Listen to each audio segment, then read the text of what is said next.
अस्सलाम वालेकुम दोस्तों, एक नई वीडियो में I welcome all of you. दोस्तों इस वीडियो में मैं आपसे बात करूंगा, बताऊंगा आपको EMU MBA और MTTM का दोस्तों पेपर हुआ है आज। मैं बताऊंगा आपको उसकी आंसर की इस वीडियो के अंदर। लेकिन दोस्तों आगे बढ़ने से पहले आपसे रिक्वेस्ट करूंगा, सब्सक्राइब नहीं है तो प्लीज़ कर लें, बेल आइकॉन को भी ज़रूर दबा दीजिएगा। इसके बाद की वीडियो मेरी यहाँ पर आएगी जहाँ मैं आपको बताऊँगा कि पेपर को देखते हुए इस बार कट ऑफ क्या रह सकती है। तो सब्सक्राइब करना, बेल आइकॉन को बिल्कुल दबाना आप ना भूलें। तो चलते हैं पेपर की तरफ।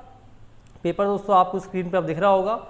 आप चलते हैं दोस्तों पहले सवाल की तरफ। पहला सवाल दोस्तों यहाँ आपको मिला था मजदूर किसान शक्ति संगठन, तो इसका आंसर होगा movement for right to information. तो पहले हमें लेना है कलर, तो इसका आंसर होगा सी। नेक्स्ट सवाल आया था who developed the Vedic culture, उसका आंसर होगा आर्यंस मोस्ट प्रोबेबली। सो इसके बाद आया था which are the following is the tributary of the Indus.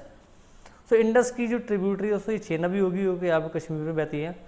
Next सवाल दोस्तों आपका आता है rate at which the human heart beats, उसका आंसर होगा 72। नेक्स्ट सवाल आपका which of the following is not a part of service sector, उसका आंसर होगा कंस्ट्रक्शन। दोस्तों नेक्स्ट सवाल आपको यहाँ मिला था first session of the constituent assembly was held in New Delhi, दोस्तों इसका आंसर होगा। नेक्स्ट सवाल दोस्तों आपको मिला था in Mohs scale for mineral hardness talc is 1 where does diamond stand, उसका आंसर होगा 10। नेक्स्ट सवाल दोस्तों आया था who is the first Indian born to be drafted in the National Basketball Association, उसका आंसर होगा सतनाम सिंह भमारा। नेक्स्ट सवाल दोस्तों आया था ब्रिक्स गेम 2017 वॉज हेल्ड, उसका आंसर होगा इंडिया। नेक्स्ट सवाल दोस्तों आया था Project Arrow which get support and input, उसका आंसर होगा none of the above. Next सवाल दोस्तों आया था what are the objectives of international trade, उसका आंसर मोस्ट प्रोबेबली डी होगा, इसको ध्यान दे आप दे लें प्लीज़। नेक्स्ट सवाल दोस्तों आया था विच of the following is the fix cost, तो इसका आंसर होगा इंश्योरेंस ऑन बिल्डिंग। नेक्स्ट सवाल दोस्तों आपको आया था आपको ये पोर्ट जो है मैच करना था। दोस्तों जवाहरलाल नेहरू महाराष्ट्र में है, पारादीप दोस्तों उड़ीसा में है, कांडला पोर्ट गुजरात में है और एन्नोर पोर्ट तमिलनाडु में, तो इसका आंसर दोस्तों होगा सी। नेक्स्ट सवाल दोस्तों आपको क्या मिला था इनमें से date of planning estimation of national, तो इसका आंसर होगा CSO Central Statistical Organisation. Next सवाल आपका था लोथल किस बैंक की रिवर पर है, इसका आंसर दोस्तों होगा भोगावा। नेक्स्ट सवाल दोस्तों आपके लिए यहाँ पर आया था BOP, उससे क्या होता है? BOP का मतलब होता है systematic record of all its economic transaction with the rest of the world. Next सवाल दोस्तों आता है the newly created state of Telangana is the 29th state. Next सवाल दोस्तों आपको यहाँ मिला था developing countries sometimes object that free trade will lead them to specialise in primary products. Next सवाल इसका दोस्तों आंसर होगा ए देयर कॉस्ट। नेक्स्ट सवाल दोस्तों आपको यहाँ पर आता है लार्जेस्ट पब्लिक सेक्टर बैंक, दोस्तों बहुत ही आसान सवाल SBI state bank of India. Next सवाल दोस्तों आपको आया था इनमें से कौन सा कैपिटल मार्केट कंपोनेंट नहीं है, तो इसका आंसर होगा कॉल मनी मार्केट। तो ये आपका कैपिटल मार्केट नहीं है, ये आपका मनी मार्केट होता है। नेक्स्ट सवाल दोस्तों आपको आया था in India inflation is measured by the consumer price index. Next सवाल दोस्तों आया था in which of the following state All India Radio has launch its first ever Gojri news, उसका आंसर होगा जम्मू कश्मीर। नेक्स्ट सवाल दोस्तों आया था इनमें से कौन सी कमिटी जो है वो इंश्योरेंस सेक्टर से दोस्तों लिंक्ड है, दोस्तों इसका आंसर होगा मल्होत्रा कमिटी। नेक्स्ट सवाल दोस्तों आपको यहाँ मिला था which one of the following terms indicate, दोस्तों उसका आंसर होगा SLR statutory liquidity ratio. Next सवाल आपको आया था the lowering of bank rate by RBI leads to, दोस्तों अगर RBI बैंक रेट कम कर देगी दोस्तों तो क्या होगा more liquidity in the market, दोस्तों ये होगा आपका मोर मार्केट में बल्कि mobilisation of more deposits by commercial bank, तो उसका आंसर ये होगा कमर्शियल बैंक ज़्यादा उसको मोबिलाइज कर पाएंगे। तो इसका चेक कर लीजिएगा, इसका आंसर AD में से होगा मोस्ट ऑफ दी, क्योंकि जब बैंक रेट कम होता है तो बैंक RBI सीधे तो आपको देगी नहीं,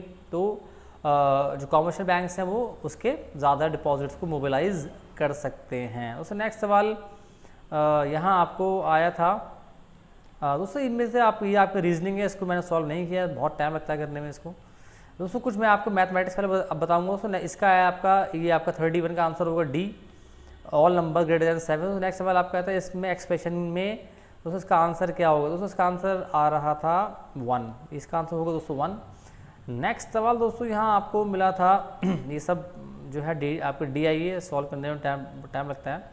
सो नेक्स्ट सवाल आपको आया था इनमें से find the value of x, तो इसका आंसर भी होगा 1। नेक्स्ट सवाल दोस्तों ये भी थोड़ा लंबा था, इसका आंसर होगा दोस्तों 30 यानी 60। नेक्स्ट सवाल आपको यहाँ मिला था द फॉलोइंग, दोस्तों मीडियन क्या होगा, मीडियन दोस्तों इसमें होगा 4। नेक्स्ट सवाल दोस्तों आया था इन आपका सर्कमफ्रेंस वाला, तो इसका आंसर होगा 4। नेक्स्ट सवाल दोस्तों यहाँ आपको मिला था, ये सवाल तो छोड़ दे, तो अगला वाला सवाल पे आते हैं। If south east become north, north east become, तो इसका आंसर होगा साउथ ईस्ट। सो अगला सवाल आया था सिटी ए इज़ 40 किलोमीटर दोस्तों फ्रॉम बी, ए जो है वो और बी जो है वो, तो ए सी का डिस्टेंस दोनों ही आपको ज़रूरत है, तो सी दोस्तों इसका ऑप्शन होगा। नेक्स्ट सवाल दोस्तों आया था आपको दोस्तों टाइल्स आया, दोस्तों सवाल छोड़ देते हैं। दोस्तों नेक्स्ट सवाल देखिए, the volume of a cone whose height h, इसका आंसर दोस्तों होगा πr³। नेक्स्ट सवाल दोस्तों आया था टू डिजिट नंबर, इसका आंसर मोस्ट प्रोबेबली 45 होगा दोस्तों। नेक्स्ट सवाल आपको आया था u × w, उससे क्या होगा, सो ये होगा आपका होगा 21:23। नेक्स्ट सवाल दोस्तों आपको यहाँ मिला था the following figure is a circle, दोस्तों इसका आंसर मोस्ट प्रोबेबली होगा it can be divided into 8 parts, तो इक्वल पार्ट्स होगा, तो ये इसका आंसर होगा। नेक्स्ट सवाल दोस्तों आया था आपको, दोस्तों अब आ जाते हैं इंग्लिश पे, दोस्तों इसको छोड़ देते हैं। द ऑरा ऑफ इनविंसिबिलिटी, दोस्तों इसका आंसर होगा ए। नेक्स्ट सवाल दोस्तों आपका आया था फ्लेगमेटिक का सिनोनिम, इसका आंसर होगा काम, CALM काम। दोस्तों नेक्स्ट सवाल आपको यहाँ मिला था pick the correct sentence from the following, इसका आंसर होगा Jamal has known me for 2 years। तो नेक्स्ट सवाल आया था finally things are getting better for me, तो ये थोड़ा सा डाउटफुल है, इसको मैं गोला बनाता हूँ, ये डाउटफुल है। इसमें look upon, look after, look up, look down, कौन सा फ्रेजल वर्ब जो है वो गेट बेटर का मतलब है, ये नहीं समझ में आ रहा। दोस्तों नेक्स्ट सवाल आपको आया था spot the error, I neither have visited, तो उसका आंसर होगा सी पार्ट में इसकी मिस्टेक है। दोस्तों नेक्स्ट सवाल आपको आया था यहाँ पर आपको कौन सा इसमें से इनकरेक्ट है, तो उसका आंसर होगा C, suspect, confess, is a crime, ये गलत है। सो नेक्स्ट सवाल आपका the ground was very soft but for that my horse, दोस्तों माई हॉर्स, सो 1 ही होगा इसका आंसर, मोस्ट प्रोबेबली 1 होगा। नेक्स्ट सवाल दोस्तों आया था, इसको आप बनाना था आपको एक्टिव, तो इसका आंसर होगा the teacher always answers the students question, दोस्तों इसका आंसर ये इसका ये वाला होगा एक्टिव, उसका आंसर ये वाला होगा, हाँ। नेक्स्ट सवाल दोस्तों आपको यहाँ मिला था इनमें से कौन सा पार्ट में मिस्टेक है, दोस्तों पार्ट में मिस्टेक है, 4 वाले पार्ट में उसमें मिस्टेक है, इसका आंसर होगा डी। नेक्स्ट सवाल दोस्तों आया था this is a parcel of book with you on the table in the hall. Next सवाल दोस्तों आया था फ्लाई इन द ऑइंटमेंट मीज अ माइनर प्रॉब्लम। दोस्तों नेक्स्ट सवाल आपको यहाँ मिला था सिनोनिम ऑफ पैरिटी, तो पैरिटी का मतलब होता है इक्वालिटी। नेक्स्ट सवाल दोस्तों यहाँ आपको मिला था study of evolution of mankind, इसका आंसर होगा एंथ्रोपोलॉजी। नेक्स्ट सवाल दोस्तों आपको आया था one who talks in sleep is a somniloquist, तो ये सवाल कल बीएड में आया था, मैंने टॉक को वॉक पढ़ लिया था इसलिए गलत हो गया था, लेकिन यहाँ पर आपका होगा सोमनीलोक्विस्ट।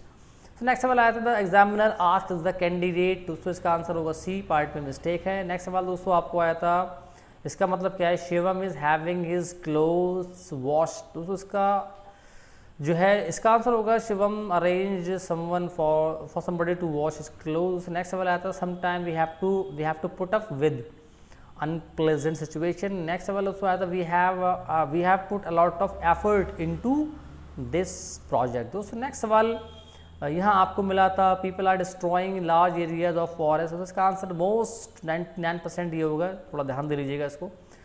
नेक्स्ट सवाल दोस्तों आया था स्नीयरिंग हु ऑलवेज फाइंड्स फॉल्ट, इसका आंसर होगा सिनिक। नेक्स्ट सवाल दोस्तों आया था सिटिंग, इसमें कौन से पार्ट में मिस्टेक, दोस्तों कौन से पार्ट में मिस्टेक है, sitting next to me was a middle aged man होगा दोस्तों, इस पार्ट में दोस्तों यहाँ एरर है। नेक्स्ट सवाल दोस्तों यहाँ आपको मिला था group of follower hired to applaud at a performance, उसका आंसर होगा क्लैक, मतलब आपने किसी को ले लिया है, सिकफेंट्स हैं आपके, उनसे ही आप अपनी चापलूसी करवा रहे हैं। नेक्स्ट सवाल दोस्तों आपको आया था Tony offered his most heartfelt, दोस्तों इसका आंसर होगा apology for having offended everyone. दोस्तों एंटोनिम ऑफ डेसिकेट, दोस्तों ये जो सवाल था इसका आंसर मोस्ट प्रोबेबली, इसको जरूर ध्यान दीजिएगा, सैचुरेट होगा, लेकिन मैं इसको गोला बनाता हूँ, इसको आप ध्यान दे लीजिएगा। सो नेक्स्ट सवाल आपको आया था मायाज रिमार्क वर सो एम्बिगुअस, मतलब मीनिंग सही नहीं पता था मीनिंग क्या होगा, तो इसलिए इसका आंसर सही होगा। नेक्स्ट सवाल दोस्तों आया था इनमें से, अब मैंने इसको सॉल्व पूरा नहीं किया है, आपका retirement is to service in the same way, तो इसका आंसर होगा एम्प्लॉयमेंट मोस्ट प्रोबेबली, तो इसका आंसर दोस्तों होगा 65। नेक्स्ट सवाल दोस्तों आया था, ये वाला भी मैंने सॉल्व नहीं किया इसको, दोस्तों ये वाला है तो सॉल्व करने में टाइम लगेगा, इसको छोड़ देते हैं।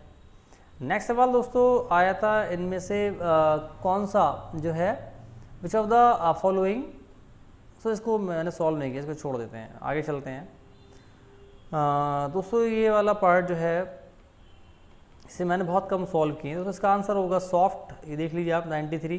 तो नेक्स्ट सवाल ये 5 आएगी आप कर लीजिएगा, 5 आगे आप कर लीजिए, तो यहाँ पर आपको 22 लेटर जो भी आपको आएगा, 17 लेटर जो होगा वो 22 होता है, तो आप देख लीजिएगा इसका आंसर आसान है।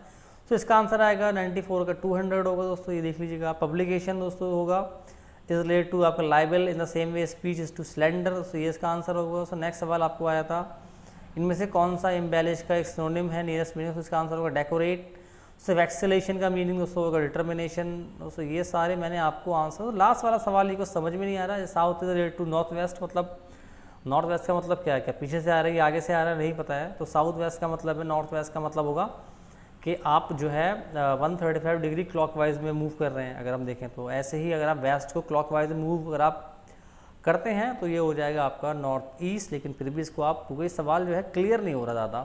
सो मैंने आपको बताया आंसर्स काफ़ी ज़्यादा, मैंने आपको 50 लगभग मैंने आपको 65 to 70 आंसर यहाँ बता दिए हैं।